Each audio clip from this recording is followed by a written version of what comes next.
O I Ching é um oráculo chinês desenvolvido por 4 sábios, entre eles Confúcio.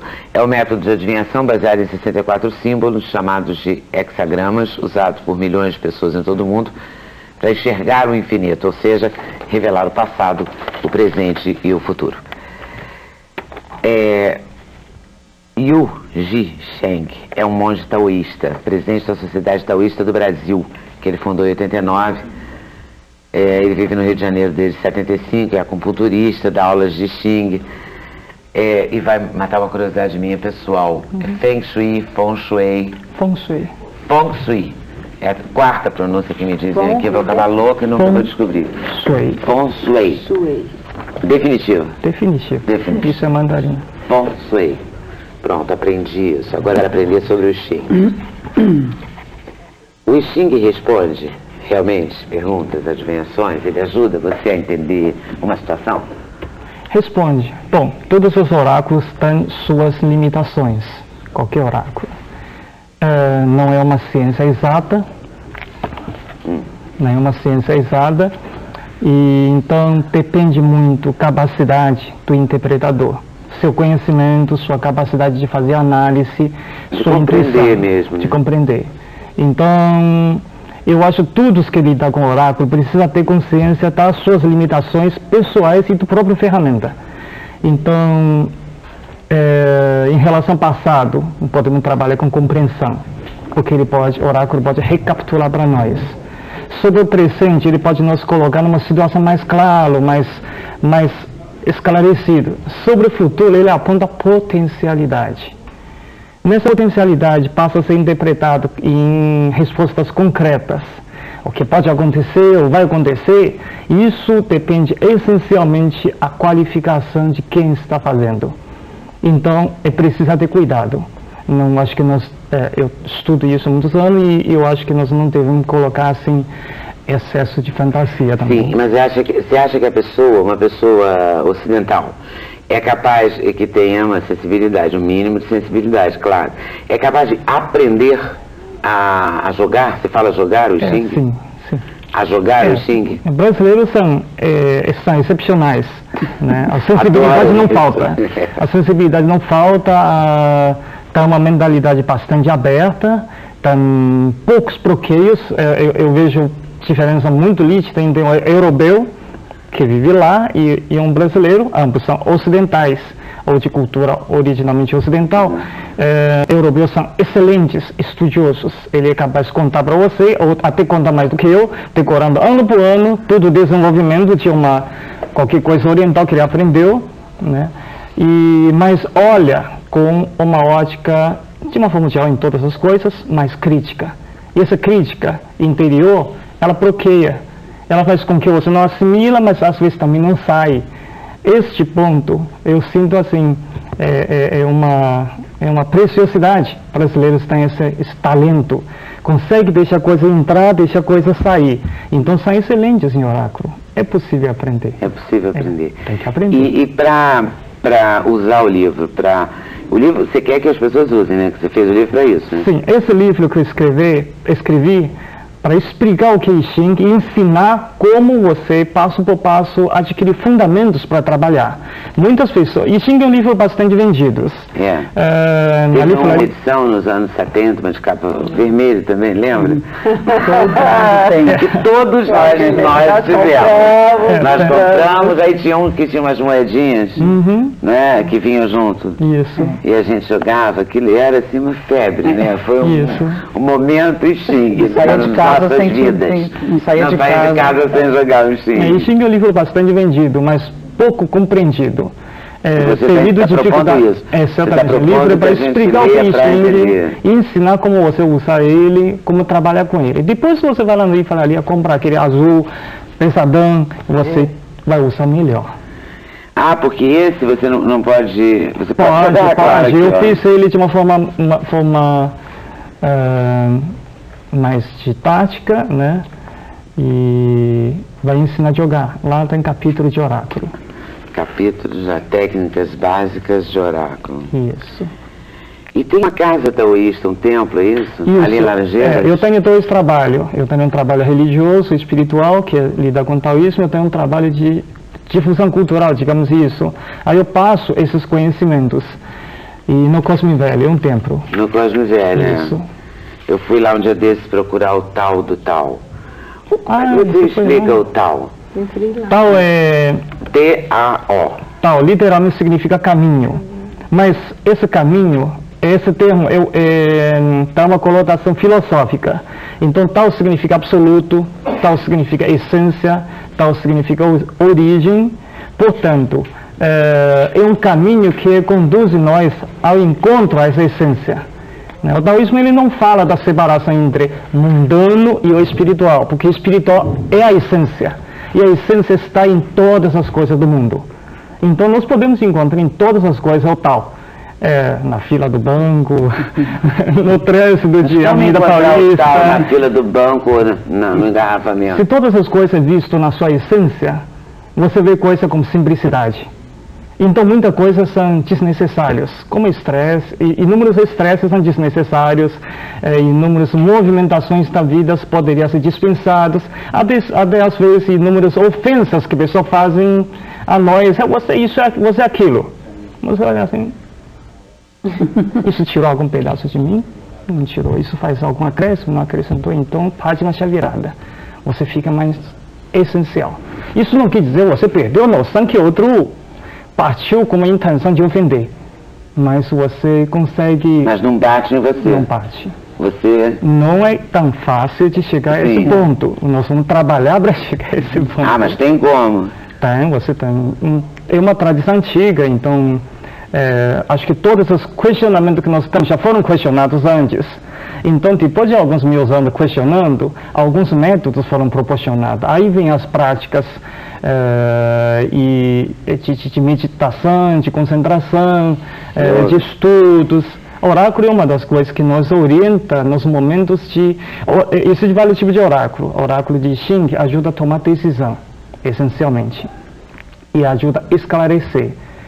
Para tomar decisão em Xing é muito bom. Ele é como fosse um sábio, que nem sempre nós temos um sábio a consultar. No meio da crise, vou perguntar alguém muito sábio para me dizer o que fazer. Não tem. Mas se você possui conhecimento do I Ching, ou o mínimo necessário, o oráculo responde como um sábio. Ele vai dizer, olha, se você quiser fazer isso, até pode fazer. Né? Sucesso talvez até consiga, mas você pagará alta. Ele deixa a situação clara. Ou ele vai dizer que não adianta vamos esquecer, virar a página, passar para outra.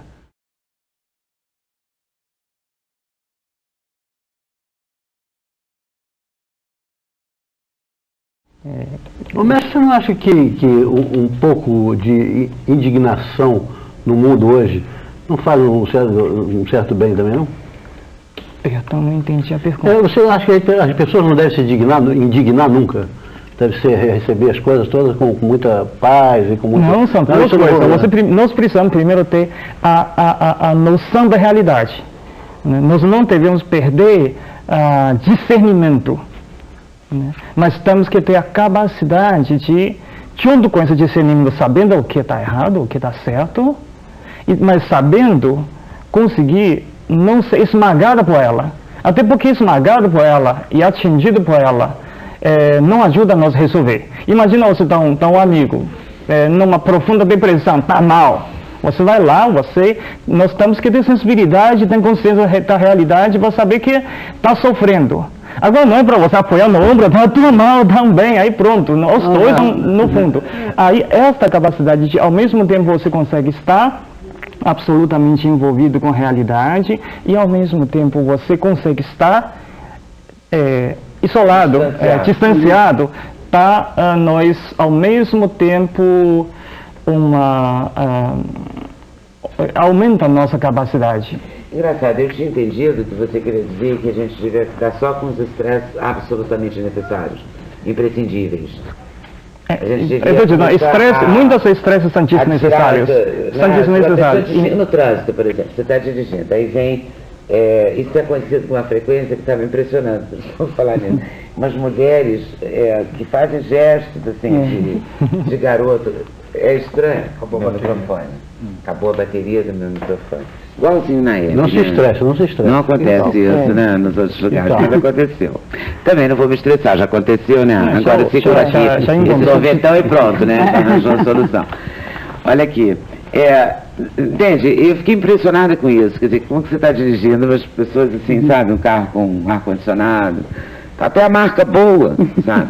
E a pessoa, pá, faz um gesto daqueles que garoto faz pra garota, assim, nos 16 anos, 15 anos, sabe como? Aí eu levei um susto e comecei a prestar atenção, que é muito frequente.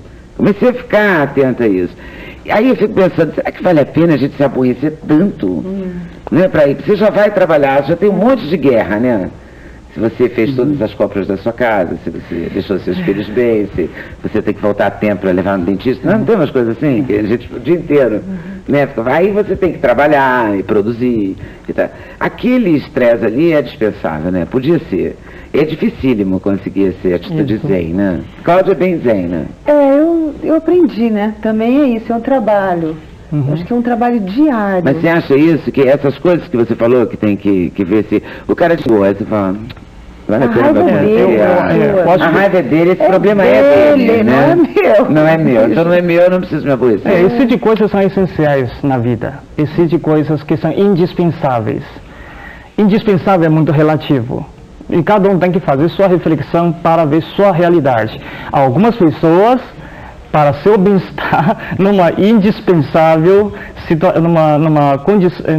um reflexo indispensável, às vezes é um pouco forte. Mas se tiver consciência disso, faz com que ela tenha uma qualidade diferente, uma realidade diferente. Nós precisamos,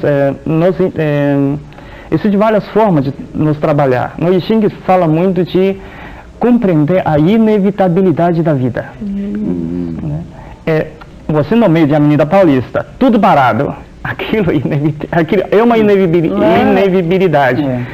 Nessa hora, nós achamos que cada situação sempre tem seu fruto positivo, tem seu lado positivo. Leva um livro, põe na porta-luva. Eu podia tocar flauta no trânsito de São Paulo. Sou paulista, né? Eu vou levar uma flautinha parável. Sempre. Aprendi a tocar flauta assim. Por que isso na década de 70? Gente, não vai fazer o quê? Não tinha CD, tinha aquele rádio, que eu não gosto de ficar escutando rádio, que tinha... Pronto, aprendi flauta lá. É uma ideia. E por outro lado, é uma ideia. E por outro lado, e Chico também fala para nós que inevitabilidade é o que estamos colhendo. Agora, essa inevitabilidade, uns anos atrás, anterior, ainda não era inevitabilidade. Então, nesse momento, embora nós colhemos algumas situações que são impossíveis de evitar, mas para frente nós podemos plantar para inevitavelmente colher coisas bem melhores.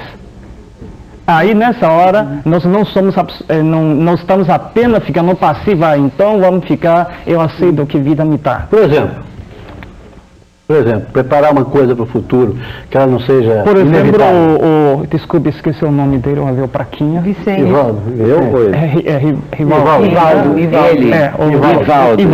O trabalho que ele está fazendo. Ele está preparando inevitabilidade para o futuro. Aqueles jovens, aquelas pessoas que estão ganhando autoestima, estão sendo formados. Né? Agora, aquela inevitabilidade que eles estão vivendo no momento, naquela favela, com aquelas dificuldades, tem sua origem, tem seu passado. Né? Lógico, nós estamos, esse termo é meio desgastado, ou karmas, né? Individuais e coletivas. A força coletiva muitas vezes supera a potencialidade individual. O trânsito será sempre inevitável, né? É possível ser evitado. Você pode andar mais bicicleta, se a pessoa usa menos, tomar consciência. O Cheng, e a gente pode jogar com esse livro? Pode. Aqui ensina e você aconselha que joga com o quê? Com moedas? Aqui ensina você a jogar com vareta, que é tradicional, jogar com moeda, que é simplificação do tradicional, e jogar com um processo numerológico, que você não usa nem vareta, nem... Ok. Porque tem todos os significados dos hexagramas. Isso, todo hexagrama está explicado. Onde a gente encontra vareta? É super didático. Olha, eu uso do churrasco. Compra aquele de bambu, corta a pontinho dele, dá uma lixada, até bom, você trabalha no seu ferramenta. Aquela que vende num saquinho plástico, assim, no supermercado? É legal, Melhor usar de bambu, que é mais resistente. Se de um palitinho de madeira, não é muito boa. Ok. Volta aí daqui a pouquinho, tá? Obrigado. E o nosso monge está lançando o Xing, editora Mauad, entrando agora nas livrarias. Certo? Obrigado a todos por terem vindo, ao Rui Faria pela parceria, vocês por estarem nos assistindo. Uma boa tarde, uma boa noite, até amanhã, se Deus quiser, aqui na TV. Valeu, hein?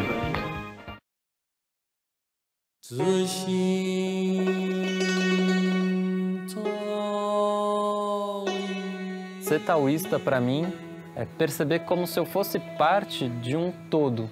Esse todo não é um todo agressivo, ele é uma grande consciência. E essa consciência, essa centelha, está em mim também. O autoconhecimento das práticas taoístas, antes de eu me iniciar e logo após eu me iniciar, foi permitindo com que eu visse as minhas potencialidades.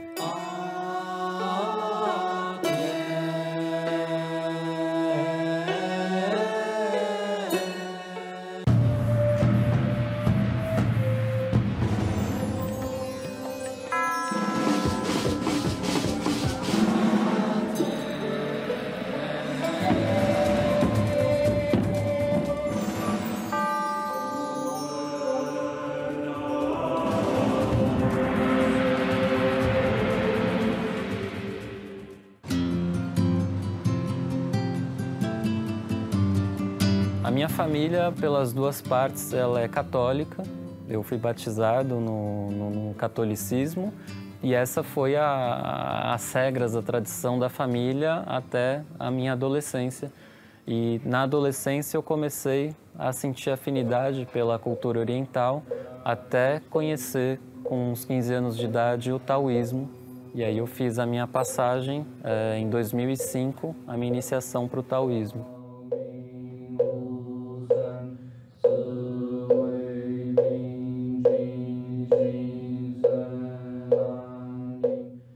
O taoísmo ele é uma tradição religiosa e filosófica chinesa, nascida há 4.000, 5.000 anos. É uma tradição ancestral, então ela é, na verdade, um aglomerado de conhecimentos acumulados na civilização chinesa por muito tempo e por muitas pessoas e que atualmente está chegando em vários países do Ocidente também. Dentro da sua constituição, tem basicamente 3 grandes pilares para a formação do seu pensamento. Um pilar que é o pilar filosófico, que é toda calcada na observação da natureza, dos fenômenos naturais. A partir desse pensamento filosófico, os mestres taoístas também desenvolveram uma série de técnicas que nós chamamos de artes de sabedoria, que servem para que a gente consiga se harmonizar justamente com a natureza e os fenômenos naturais. E a partir dessa grande observação também, os mestres perceberam que a realidade ela é muito mais abrangente do que aquilo que a gente vê, aquilo que a gente explica. E a partir disso se desenvolve também toda uma visão religiosa, né? No sentido de se religar com esse aspecto misterioso da vida.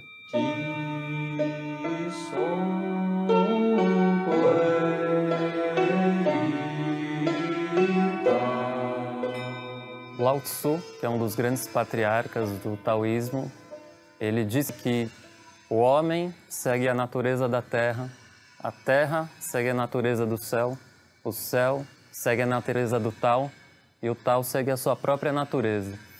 Então, o Tao, ele é como se fosse um caos primordial, como se fosse um grande campo energético onde tudo se origina dele.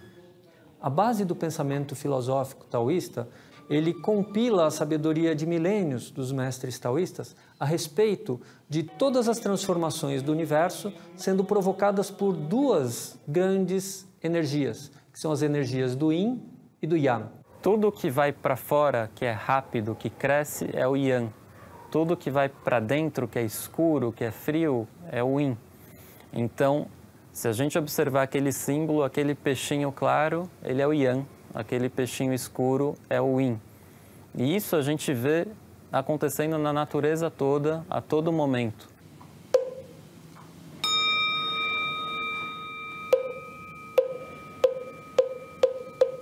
A crença do taoísta, ela está apoiada sobre alguns pilares, né? São uma tríade, né? Essa tríade, primeiro, diz respeito ao caminho, né? A crença num caminho de vida, né? Formada pelo praticante, formado por algo maior, como um destino, e o ato de caminhar, de se desenvolver.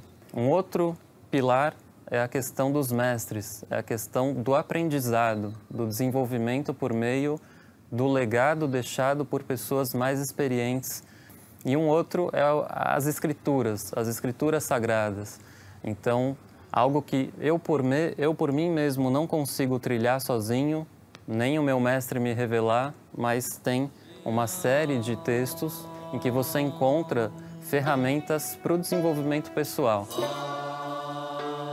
Quando a gente pensa nas deidades, nas divindades taoístas, então, tem 3 grandes divindades, as principais divindades, as mais elevadas dentro da hierarquia espiritual taoísta. A primeira delas se chama Venerável Senhor Celestial do Princípio Inicial. Essa é a divindade sublime, né? A segunda é o Venerável Senhor Celestial do Tesouro do Espírito. E a terceira é o Venerável Senhor Celestial do Caminho e da Virtude. Essas 3 divindades, elas simbolizam respectivamente o Tao, que é o caminho, a Sagrada Leitura, que são os textos sagrados, e o Mestre. Então essa tríade também é fundamental no apoio do nosso caminho de transformação espiritual.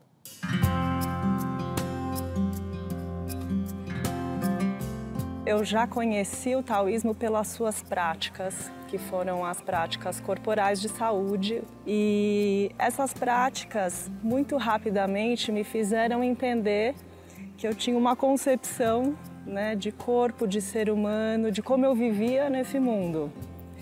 E essas práticas, o primeiro que elas trazem a você é que você feche os olhos e sinta a sua respiração e possa se perceber. Então, o que essas práticas foram me trazendo foi uma outra compreensão de conexão comigo, com o universo e com todas as coisas.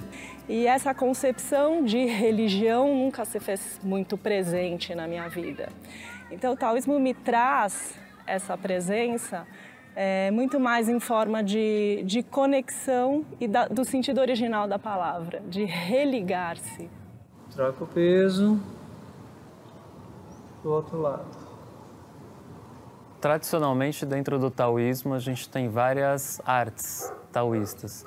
Uma delas é as forças oraculares. Então, foi criado ao longo da história do taoísmo muitas ferramentas oraculares. Tem oráculos que são mais do céu, tem uns que são mais do destino, tem uns que são mais da terra, né? Do céu a gente tem vários sistemas de astrologia. Dentro do destino a gente tem o I Ching, que é o Tratado das Transformações, que ele geralmente é conhecido por jogar as moedinhas, mas a gente também tem o Chimendunjá, que também parece muito como se fosse os búzios do candomblé.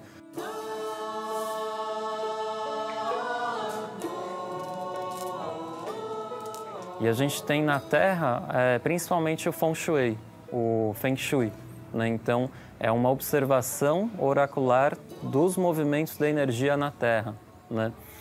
A gente tem também tipos de artes ligadas com as expressões humanas para as divindades e para a natureza, né? Então, várias canções, vários mantras, várias formas de você se comunicar com as divindades. A gente tem também as artes corporais, que são as mais famosas dentro do taoísmo.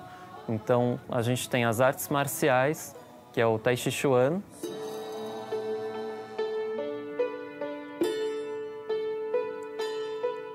A gente tem o Qigong, vários tipos de exercícios corporais ligados à respiração, que vão trabalhar a nossa energia interna.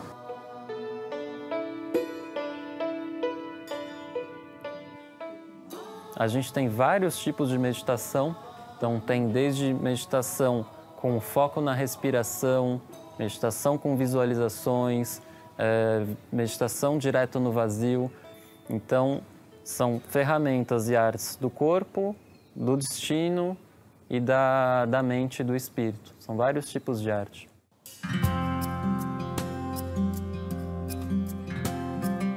Eu era uma pessoa profundamente lógica, aceitava só o que a lógica indicava.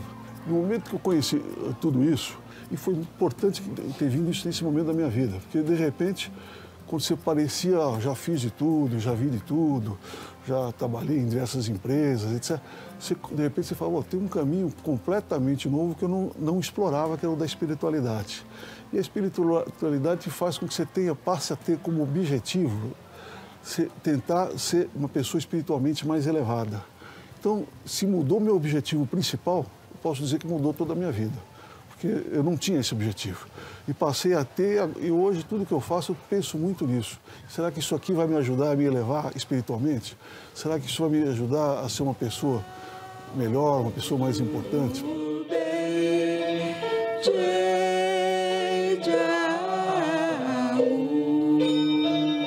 Quem está praticando as técnicas de Qigong, quem está praticando Tai Chi Chuan, as pessoas que estão exercendo alguma função, trabalhando com técnicas da medicina chinesa, todas elas estão praticando algo do taoísmo. Dentro da medicina chinesa, a gente tem a acupuntura, que é praticamente uma das mais conhecidas.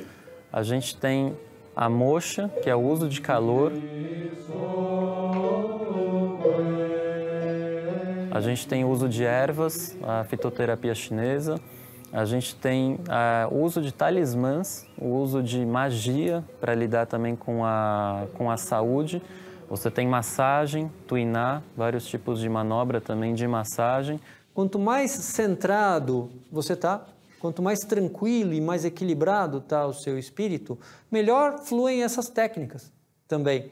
Né? E tudo isso, melhorando a energia, melhorando o meu centro, o meu equilíbrio, melhorando a qualidade da minha mente, eu tendo a estabelecer relações muito mais harmônicas com as pessoas que estão ao meu redor, com os ambientes que eu frequento. Né? E através de uma relação mais harmônica, a vida também fica mais simples, com menos conflito, com menos desgaste. Sobra mais energia para eu voltar para o meu trabalho espiritual e continuar me desenvolvendo para aprimorar cada vez mais este ser.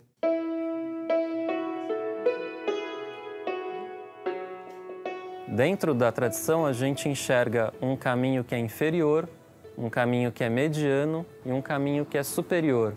Não quer dizer que tem uma hierarquia de qualidade, só quer dizer que eles ocupam fronteiras diferentes.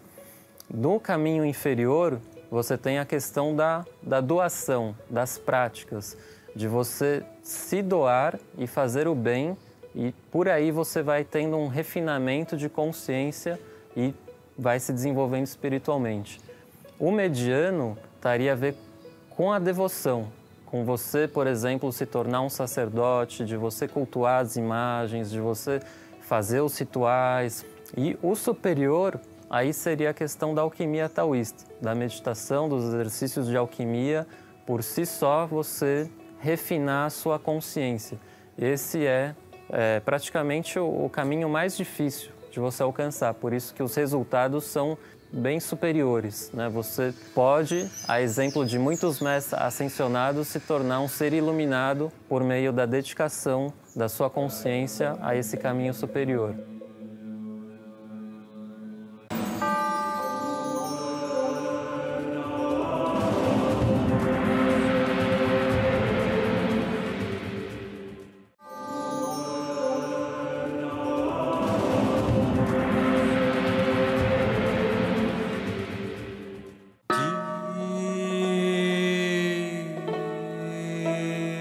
Assim como alguém decide fazer direito, assim como alguém decide fazer medicina, o autoconhecimento das práticas taoístas antes de eu me iniciar e logo após eu me iniciar foi permitindo com que eu visse as minhas potencialidades.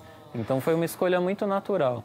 Foi bem acolhida até pela família, foi acolhida pelos amigos. Hoje eu não me vejo não taoísta, não me vejo não fazendo as coisas que eu faço. Então, eu diria que foi muito natural de acordo com os meus talentos.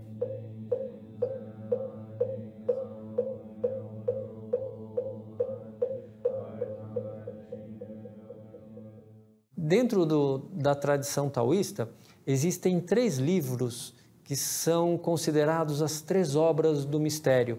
O primeiro deles é o I Ching, ou I Ching, que é o livro das mutações, né? O segundo é o Tao Te Ching, ou livro do caminho e da virtude. E o terceiro é o Nan Hua Jing, que é o livro da flor do sul. Esses 3 livros, eles são comparados com a imagem de uma árvore. Pensando nessa árvore como sendo a grande conexão entre o céu e a terra, nutrindo a vida, o I Ching, então, é o caminho que nos permite penetrar na região do mistério, que é a região da raiz. Abaixo da terra a gente não vê. O Tao Te Ching é o livro do caminho e da virtude. Ele é um grande código de ética, né, espiritual do taoísmo. E a terceira obra, que é a obra do Nan Hua Jing, ou o livro da flor do sul, esse livro ele nos incita, né, a partir da compreensão das leis, das transformações, a partir da aplicação desse conhecimento na nossa vida cotidiana, a gente não pare por aí. A copa, ela fala da parte da árvore que penetra no céu. Então, a partir dessa construção básica da virtude, a gente deveria usar isso como uma base para que a gente possa penetrar também nos universos misteriosos e sutis do céu, da transcendência espiritual.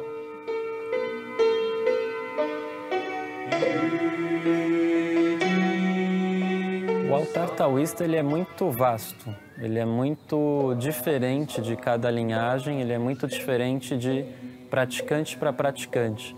A gente tem muitas divindades e cada uma simboliza uma expressão, uma energia da natureza.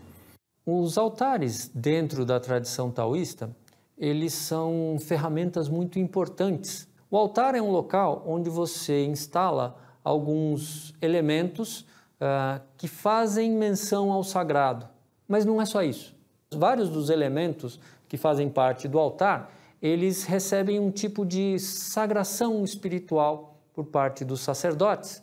E aí o seu altar ele vira então um centro de convergência de forças espirituais, que através das nossas práticas, fazendo as canções, fazendo as oferendas, fazendo a prática de mantras, fazendo a meditação, o que vai acontecendo é que a gente vai fortalecendo cada vez mais a energia desse altar, a gente vai ancorando, a gente vai enraizando essa energia espiritual no altar. E a força espiritual enraizada no altar, ela cresce, ela se desenvolve.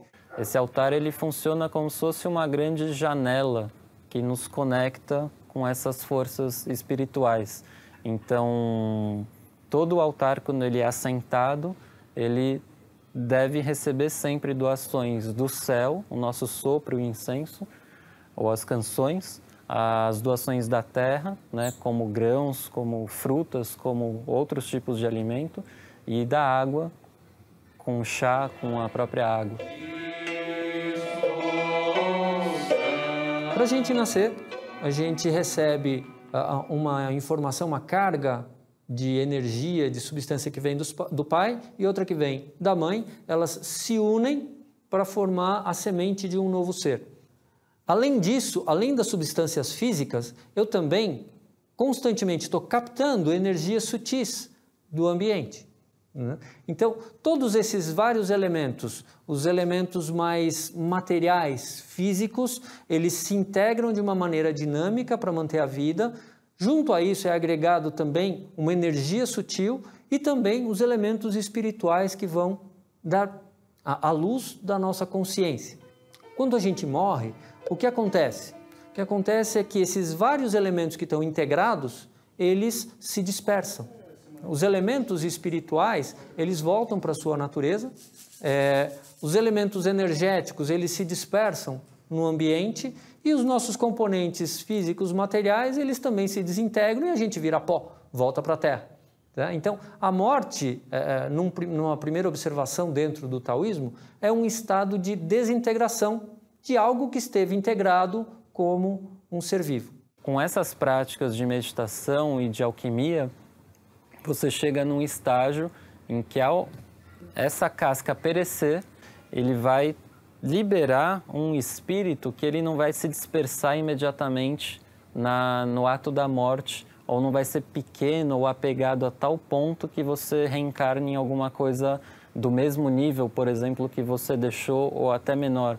Você, na verdade, tem como objetivo gerar um campo magnético autônomo que vague para onde queira, se manifeste quando queira e vire, né, como a gente se inspira numa divindade ascensionada, como muitos mestres de alquimia, né? Então, a imortalidade está muito presente dentro da cultura taoísta.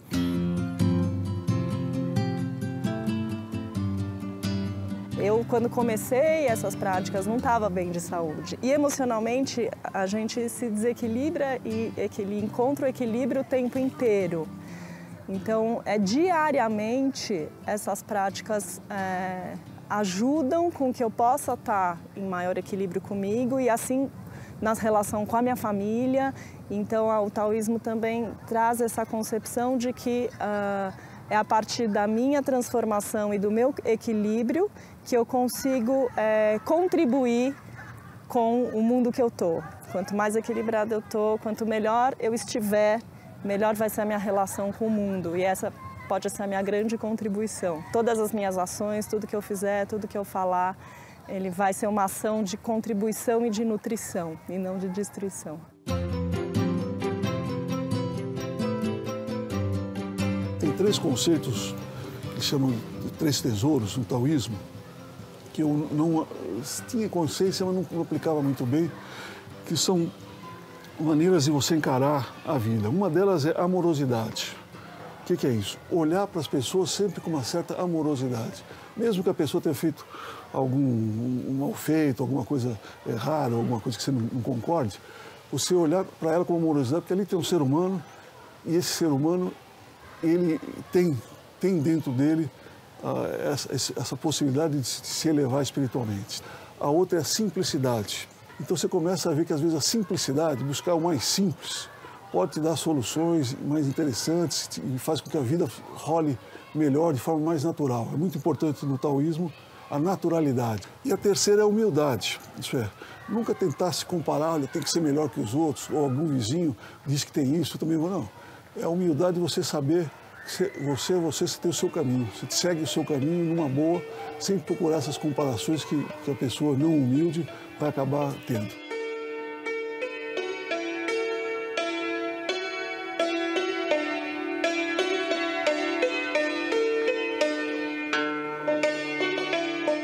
Eu me sinto em harmonia, porque, na verdade, dentro do caminho taoísta, a gente não enfatiza tanto as diferenças e as hierarquias. Então, eu me coloco muito próximo do pessoal que vem, né? E é muito natural para mim a posição, a função, o exercício dessa atividade. Eu gosto muito de dar aulas, eu gosto muito de dar palestra, gosto muito das práticas taoístas e as pessoas que vêm aqui compartilham dessa apreciação. Na verdade, é um caminho onde, assim como o nosso mestre compartilhou o que ele recebeu de precioso com inúmeras pessoas, e eu fui uma desses abençoados, né, que recebeu um monte de ensinamentos do mestre Shen e de outros grandes mestres, vejo no meu caminho uma maneira também de dar continuidade a isso, de continuar mantendo vivo esse ensinamento, distribuindo para quem tiver interesse de trilhar esse caminho, com humildade e com naturalidade. Ser taoísta, para mim, é estar em sintonia com este mundo, com essa natureza. É conseguir olhar o céu e perceber os movimentos dele, perceber que esses movimentos estão em mim, perceber como se eu fosse parte de um todo. Esse todo, ele não é um todo agressivo, cruel, não é um todo sem espírito, ele é uma grande consciência. E essa consciência, essa centelha, está em mim também.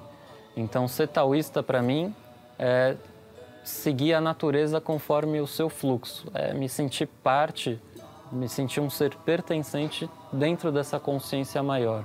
E daí, vem um amor, vem uma capacidade de eu enxergar o outro, de eu me relacionar de uma forma mais harmônica com o outro e daí alcançar longevidade, alcançar saúde, alcançar assim, os resultados de uma experiência de vida plena, não vazia ou superficial ou agregada a coisas que não fazem parte do meu caminho.